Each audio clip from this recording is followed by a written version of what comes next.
Oke deh, masih dilanjut kebersamaan kita Dialog Kota Batik dan masih saya bacakan buku yang sama di bagian tambahan dari buku The Psychology of Money karyanya Morgan Housel ya. Baik, kita langsung aja menuju ke bagian 4 di bagian tambahan. Keuntungan dibagi lebih merata daripada sebelumnya. Ya, ciri pendefinisi ekonomi Amerika Serikat pada tahun 50-an adalah bahwa negara itu menjadi kaya dengan membuat kaum miskin kurang miskin. Rata-rata gaji berlipat ganda dari tahun 40 ke 48. Kemudian berlipat ganda lagi sampai tahun 63. Dan keuntungan itu terfokus ke mereka yang telah ketinggalan pada dasawarsa sebelumnya. Kesenjangan antara kaya dan miskin menyempit luar biasa. Lewis Allen menulis pada tahun 55. Dia menulis begini, ketimbangan besar kaya dan miskin di balapan ekonomi sudah berkurang banyak.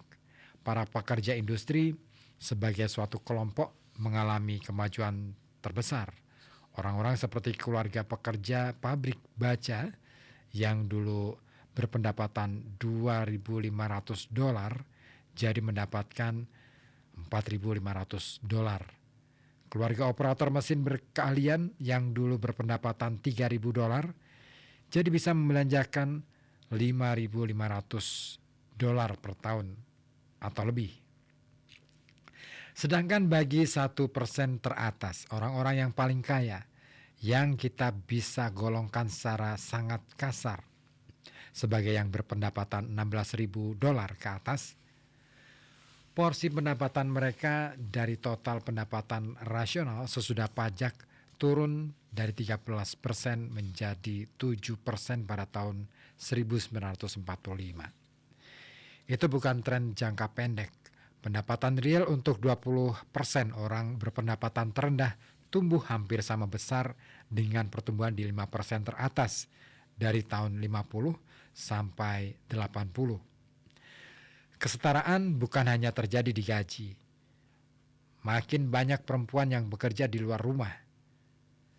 Keikutsertaan perempuan di angkatan kerja naik dari 31% sesudah perang menjadi 37% pada tahun 55 dan 40% pada tahun 65.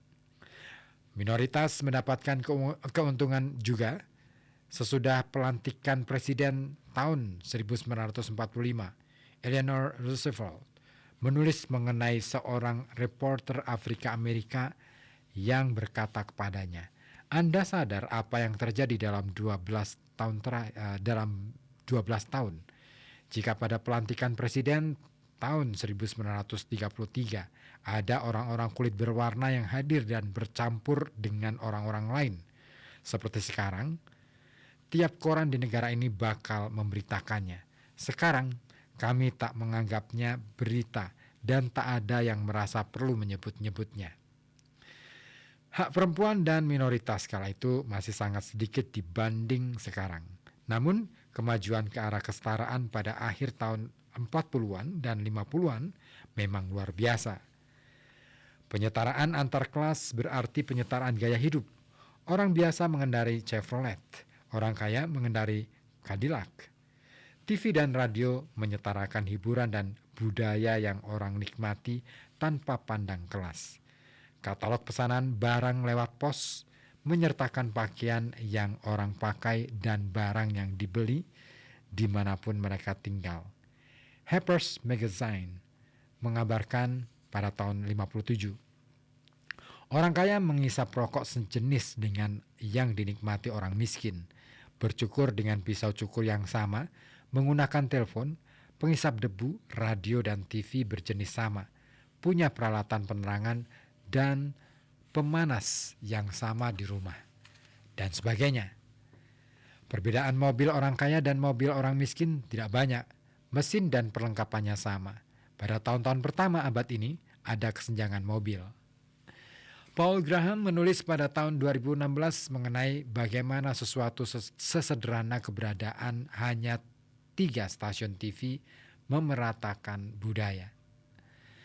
Sukar dibayangkan sekarang, tapi tiap malam puluhan juta keluarga duduk bersama di depan TV menonton acara yang sama, pada waktu yang sama seperti tetangga sebelah rumahnya.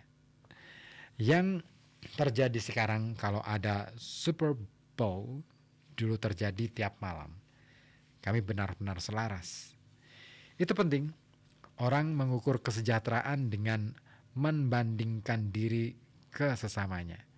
Dan dalam sebagian besar periode tahun 45 sampai tahun 80, orang punya banyak orang lain yang setara sebagai bahan perbandingan. Banyak orang, sebagian besar orang, hidup setara atau setidaknya tak jauh beda dengan tetangga di sekelilingnya. Gagasan bahwa kehidupan orang jadi setara seperti pendapatan mereka adalah poin penting cerita yang nanti kita bahas lagi. Yang kelima adalah utang naik tinggi, namun pendapatan juga. Jadi dampaknya tak besar. Utang rumah tangga naik 5 kali lipat dari tahun 47 sampai 57 karena kombinasi budaya, konsumsi baru, produk utang baru, serta suku bunga yang disubsidi program pemerintah dan dipertahankan rendah oleh Federal Reserve. Namun, pertumbuhan pendapatan sangat kuat selama periode itu sehingga dampaknya ke rumah tangga tidak buruk dan utang rumah tangga memang sangat rendah sesudah perang. Depresi besar menghapus banyak utang dan belanja rumah tangga sangat terbatas selama perang sehingga akumulasi utang juga terbatas. Jadi pertumbuhan rasio utang terhadap pendapatan rumah tangga dari tahun 47 sampai 57 bisa dikelola. Rasio utang terhadap pendapatan rumah tangga hari ini di Amerika Serikat sedikit di atas 100%. Bahkan sesudah naik pada tahun 50-an, 60-an, dan 70-an, rasio itu dulu di bawah 60%. Banyak kenaikan utang itu disebabkan kenaikan kepemilikan rumah. Tingkat kepemilikan rumah di Amerika Serikat pada tahun 1900-an adalah 47% dan bertahan di sana dalam 4 dasawarsa. Kemudian tingkat kepemilikan rumah naik mencapai 53% pada tahun 45 dan 62% pada tahun 70. Sebagian besar penduduk menggunakan utang yang tak bisa diakses generasi sebelumnya dan mereka umumnya oke-oke saja dengan itu. David Halberstam menulis di bukunya The 50s.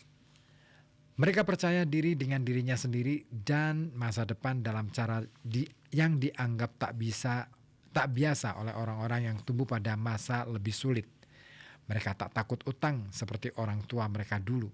Perbedaan mereka dan orang tua bukanlah hanya di pendapatan dan jumlah harta, melainkan juga kepercayaan bahwa masa depan sudah datang. Sebagai orang-orang pertama yang memiliki rumah di keluarga masing-masing, mereka membawa kegembiraan dan kebanggaan ke toko selagi membeli perabotan atau peralatan rumah tangga. Pada zaman lain, pasangan muda boleh jadi menunjukkan perasaan yang sama ketika membeli pakaian untuk bayi pertama. Soal keberhasilan memiliki rumah mencerminkan terobosan sangat besar, sehingga rumah itu layak diisi banyak-banyak barang-barang terbaik. Sekarang waktunya menghubungkan beberapa hal karena akan penting. 1. Amerika tumbuh. 2. Amerika tumbuh bersama tak seperti sebelumnya. 3. Amerika tumbuh dengan utang yang waktu itu tak jadi masalah karena masih rendah dibanding pendapatan dan ada penerimaan budaya yang menganggap utang bukan hal menakutkan. Mulai ada keretakan. Tahun 1973 adalah tahun pertama ketika mulai terlihat bahwa ekonomi menyusuri jalan baru. Resesi yang berawal tahun itu membuat tingkat pengangguran setinggi-tingginya sejak tahun 30-an. Inflasi naik, namun tak seperti lonjakan pasca Perang Dunia Kedua, inflasi tetap tinggi. Suku bunga jangka pendek mencapai 8% pada tahun 73, naik dari 2,5% 10 tahun sebelumnya. Anda harus melihat konteksnya juga. Ketika banyak terjadi ketakutan dengan pecahnya perang Vietnam, kerusuhan, serta pembunuhan Martin Luther King, John F. Kennedy, dan Bobby Kennedy. Keadaan jadi suram. Amerika mendominasi ekonomi dalam 2 dasawarsa sesudah Perang Dunia Kedua. Banyak negara besar hancur kapasitas manufakturnya.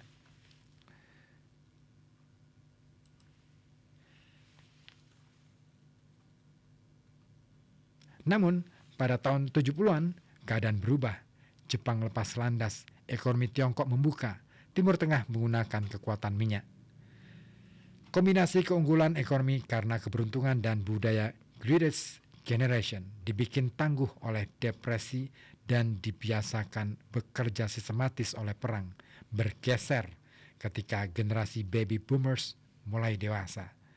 Generasi baru yang berpandangan beda mengenai apa yang normal bertemu redanya angin pendorong ekonomi 2 dasawarsa sebelumnya. Skala dalam keuangan adalah data dalam konteks harapan. Salah satu pergeseran terbesar pada abad kemarin terjadi ketika angin ekonomi mulai bertiup di arah baru secara tak merata, tapi harapan orang masih berakar di budaya kesetaraan pasca perang. Tak mesti kesetaraan pendapatan, walau itu ada. Namun, kesetaraan gaya hidup dan harapan konsumsi, gagasan bahwa seseorang yang pendapatannya di persentil ke-50 seharusnya tak menjalani hidup yang sangat berbeda dengan seseorang di persentil ke-80 atau ke-90. Dan bahwa seseorang di persentil ke-99 hidup dengan lebih baik, tapi masih bisa dibayangkan oleh seseorang di persentil ke-50. Begitulah Amerika pada sebagian besar periode tahun 45 sampai 80. Tak penting apakah Anda berpikir itu benar atau salah secara moral. Yang penting itu terjadi. Harapan selalu bergerak lebih lambat daripada fakta. Fakta ekonomi pada tahun-tahun antara awal 70-an dan awal 2000-an adalah bahwa pertumbuhan berlanjut, tapi menjadi lebih tak merata. Meski begitu, harapan orang terkait perbandingan gaya hidup dengan sesamanya tak berubah. Bagian 6, pertumbuhan berlanjut tapi berbeda dengan sebelumnya. Iklan kampanye Ronald Reagan pada tahun 84, Morning in America, menyatakan, pagi datang lagi di Amerika. Hari ini lebih banyak laki-laki dan perempuan akan berangkat kerja dibanding sebelumnya dalam sejarah negara kita. Dengan suku bunga setengah rekor tertinggi pada tahun 80, hampir 2.000 keluarga hari ini akan membeli rumah baru, lebih banyak daripada kapanpun dalam 4 tahun kemarin. Siang ini, 6.500 laki-laki dan perempuan muda akan menikah, dan dengan inflasi di bawah separuh inflasi 4 tahun lalu, mereka bisa memandang masa depan dengan percaya diri. Itu bukan hiperbola. Pada tahun 84 pertumbuhan PDB Amerika Serikat memang setinggi-tingginya sejak tahun 50-an. Pada tahun 89, jumlah pengangguran di Amerika turun 6 juta dibandingkan 7 tahun sebelumnya. S&P 500 naik hampir 4 kali lipat antara tahun 82 dan 90. Pertumbuhan PDB real total pada tahun 90-an kira-kira setara dengan pertumbuhan tahun 50-an, 40% versus 42%. Presiden Clinton pamer di pidato State of the Union tahun 2000. Kita mengawali abad baru dengan 20 juta lebih lowongan kerja baru, pertumbuhan ekonomi tercepat dalam 30 tahun lebih, tingkat pengangguran terendah dalam 30 tahun, tingkat kemiskinan terendah dalam 20 tahun, tingkat pengangguran terendah yang pernah tercatat di kelompok Afro-Amerika dan Hispanic. Surplus berturut-turut untuk pertama kali sesudah 42 tahun, dan bulan depan Amerika akan mencapai periode pertumbuhan ekonomi terpanjang sepanjang sejarah kita. Kita telah membangun ekonomi baru. Kalimat terakhirnya penting, ekonomi baru. Perbedaan terbesar antara ekonomi periode tahun 45 sampai 73 dan periode 82 sampai 2000 adalah bahwa jumlah pertumbuhan yang sama masuk ke kantong yang berbeda. Barangkali Anda sudah mendengar angka-angka berikut, tapi tak ada salahnya diulangi lagi. The Atlantic menulis, antara tahun 93 sampai 2012, 1% teratas mengalami kenaikan pendapatan 86,1%, sementara 99% terbawah hanya mengalami kenaikan pendapatan 6,6%.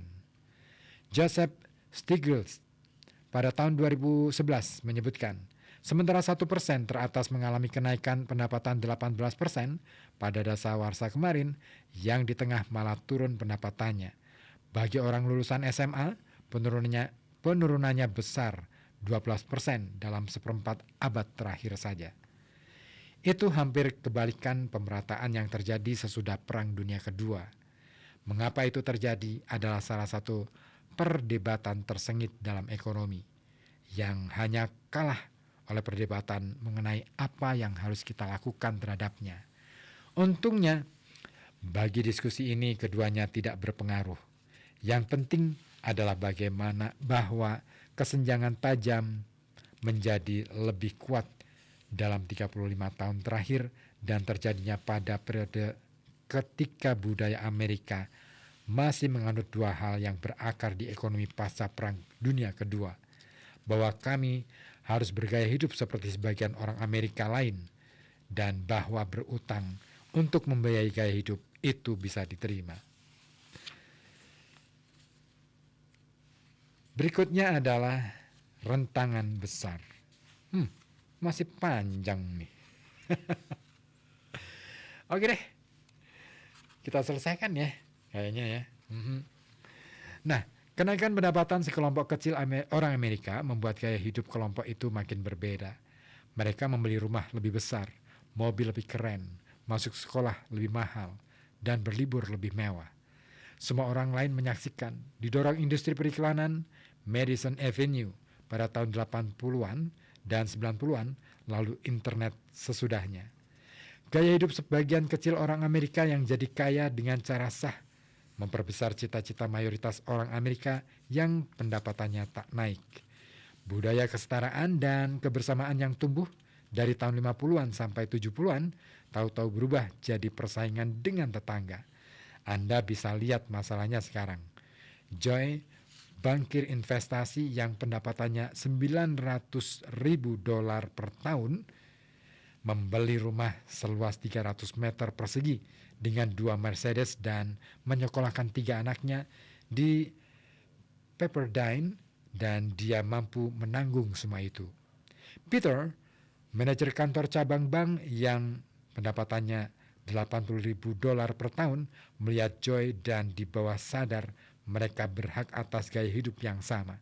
Karena orang tua Peter percaya dan mengajarinya bahwa gaya hidup orang Amerika mestinya tak jauh beda, kalaupun pekerjaannya berbeda. Orang tua Peter benar untuk zamannya, karena distribusi pendapatan lebih rapat. Namun itu dulu, Peter hidup di dunia yang berbeda. Meski begitu, harapannya tak beda jauh dibanding harapan orang tuanya, bahkan ketika faktanya sudah berubah. Jadi apa yang Peter lakukan? Dia meminjam uang dalam jumlah besar. Dia punya utang kartu kredit $40.000. 2 mobilnya masih dicicil. Anak-anaknya yang akan lulus kuliah dengan utang uang kuliah yang besar. Dia tak mampu membeli segala yang Joy mampu beli, tapi dia berusaha keras mencapai gaya hidup yang sama. Rentangannya besar sekali. Kiranya itu bakal tampak gila-gilaan bagi orang tahun 90-an, tahun 30-an. Namun kami sudah menjalani 75 tahun sejak akhir Perang Dunia Kedua dengan menumbuhkan penerimaan kultural atas utang rumah tangga. Pada waktu ketika median gaji tak naik turun, median rumah baru Amerika hampir 50% lebih luas. Rata-rata rumah baru Amerika sekarang punya lebih banyak kamar mandi daripada penghuni. Hampir separuh punya 4 kamar tidur atau lebih, naik dari 18% pada tahun 83. Rata-rata kredit mobil disesuaikan dengan inflasi, naik melebihi 2 kali lipat antara tahun 75 dan 2003, dari $12.300 menjadi $27.900. Anda juga tahukah? Anda juga tahulah apa yang terjadi dengan biaya kuliah dan utang untuk membayarnya. Rasio utang terhadap pendapatan rumah tangga tak naik dari tahun 63 sampai 73. Kemudian rasio itu naik dan naik dan naik dari sekitar 60% pada tahun 73 ke 130% lebih pada tahun 2007. Bahkan ketika suku bunga turun dari awal 80-an sampai tahun 2020. Persentase pendapatan yang dihabiskan untuk membayar utang naik.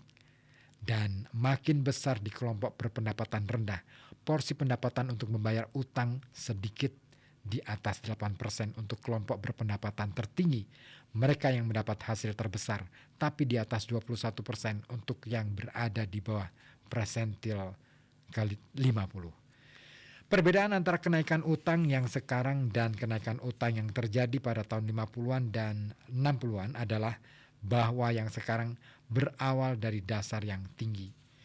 Ahli ekonomi Hyman Minsky menjabarkan awal krisis utang saat ketika orang mengambil lebih banyak utang daripada yang bisa dilunasi. Itu saat yang buruk dan menyakitkan. Ibarat tokoh kartun Will E. Coyote melihat ke bawah, menyadari tidak ada dasar yang dia injak, lalu jatuh. Tentu saja, itulah yang terjadi pada tahun 2008. Kedelapan, sekali suatu paradigma menjadi mapan, sulit sekali membalikannya. Banyak utang dihapuskan sesudah tahun 2008. Kemudian suku bunga turun, pembayaran utang rumah tangga sebagai persentase pendapatan sekarang berada di tingkat terendah dalam 35 tahun. Namun, tanggapan terhadap 2008 meski diperlukan mengulang beberapa tren yang membuat kami berada dalam keadaan ini. Pelonggaran kuantitatif mencegah ambruknya ekonomi sekaligus menaikkan harga aset, menguntungkan para pemilik aset, sebagian besarnya orang kaya. Fed menalangi utang korporat pada tahun 2008. Itu membantu mereka yang memiliki utang, sebagian besarnya orang kaya. Potongan pajak selama 20 tahun terakhir di Amerika Serikat sebagian besar dinikmati orang berpendapatan lebih tinggi. Orang dengan berpendapatan lebih tinggi memasukkan anak-anaknya ke perguruan tinggi terbaik. Anak-anak itu kemudian meraih pendapatan lebih tinggi dan berinvestasi di utang korporat yang akan diulangi Fed. Memiliki saham yang akan didukung berbagai kebijakan pemerintah dan seterusnya. Segala itu kalau berdiri sendiri bukanlah masalah, makanya terus ada. Namun semuanya gejala hal lebih besar yang terjadi sejak awal tahun 80-an. Ekonomi lebih menguntungkan beberapa orang dibandingkan yang lain. Keberhasilan tak semeritokratik dulu dan imbalannya lebih besar dibandingkan era terdahulu. Anda tak harus berpikir itu benar atau salah secara moral. Dan sekali lagi di cerita ini, tidak penting mengapa itu terjadi. Yang penting adalah itu terjadi dan menyebabkan ekonomi bergeser dari harapan orang yang ditetapkan sesudah Perang Dunia Kedua. Bahwa ada kelas menengah besar tanpa kesenjangan sistemik, di mana tetangga sebelah rumah maupun di kota sebelah menjalani kehidupan yang cukup mirip kehidupan Anda. Sebagian alasan harapan itu bertahan selama 35 tahun sesudah bergeser dari realitas adalah karena rasanya begitu enak bagi banyak orang ketika valid. Sesuatu yang seenak itu atau setidaknya berkesan enak tak gampang dilepas. Jadi orang tak melepaskannya. Mereka menginginkannya kembali. Dan yang terakhir, Tea Party, Occupy Wall Street, Brexit, dan Donald Trump masing-masing mewakili satu kelompok yang berteriak, "Stop, saya mau turun." Rincian teriakan mereka berbeda-beda, tapi semuanya berteriak setidaknya sesekali. Karena keadaan tidak membantu mereka dalam konteks harapan pasca Perang Dunia Kedua bahwa keadaan harus bekerja setidaknya setara bagi semua orang. Anda boleh mencibir gagasan mengaitkan kebangkitan Trump dengan kesenjangan pendapatan saja. Silakan, hal-hal seperti itu selalu berlapis-lapis kompleksitasnya.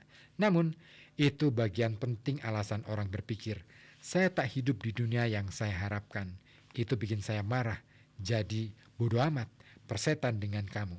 Saya akan perjuangkan sesuatu yang beda, karena yang ini, apapun dia tak bekerja. Ambil mentalitas itu dan perkuat dengan kedahsyatan Facebook, Instagram, dan berita TV kabel, di mana orang makin mengetahui bagaimana orang lain hidup lebih daripada sebelumnya. Bensin bertemu api. Benedict Evans berkata, makin banyak sudut pandang baru yang internet sodorkan ke orang-orang, makin marah orang karena menyadari pandangan yang berbeda.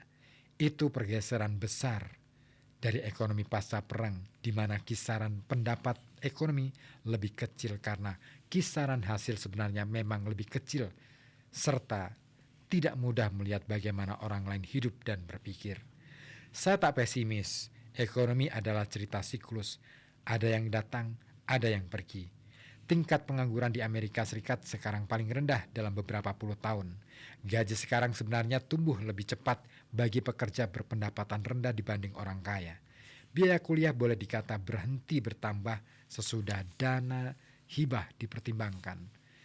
Jika semua orang mempelajari kemajuan perawatan kesehatan, komunikasi, transportasi, dan hal sipil sejak tahun 50-an, tebakan saya adalah sebagian besar tak mau kembali ke masa lalu.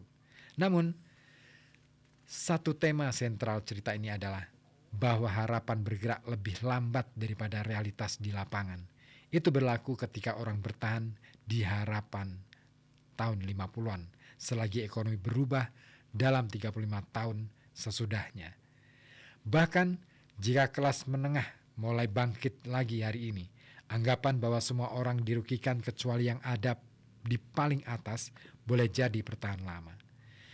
Jadi era ini tidak bekerja, bisa bertahan. Dan era kita perlu sesuatu yang benar-benar baru sekarang, apapun itu, bisa bertahan. Boleh dikata itu bagian hal yang mengawali peristiwa yang mengarah ke Perang Dunia Kedua awal ceritanya. Sejarah hanyalah satu kejadian sesudah kejadian lainnya. Itulah buku The Psychology of Money, karya Morgan Housel. Akhirnya selesai. Oke, jangan kemana-mana.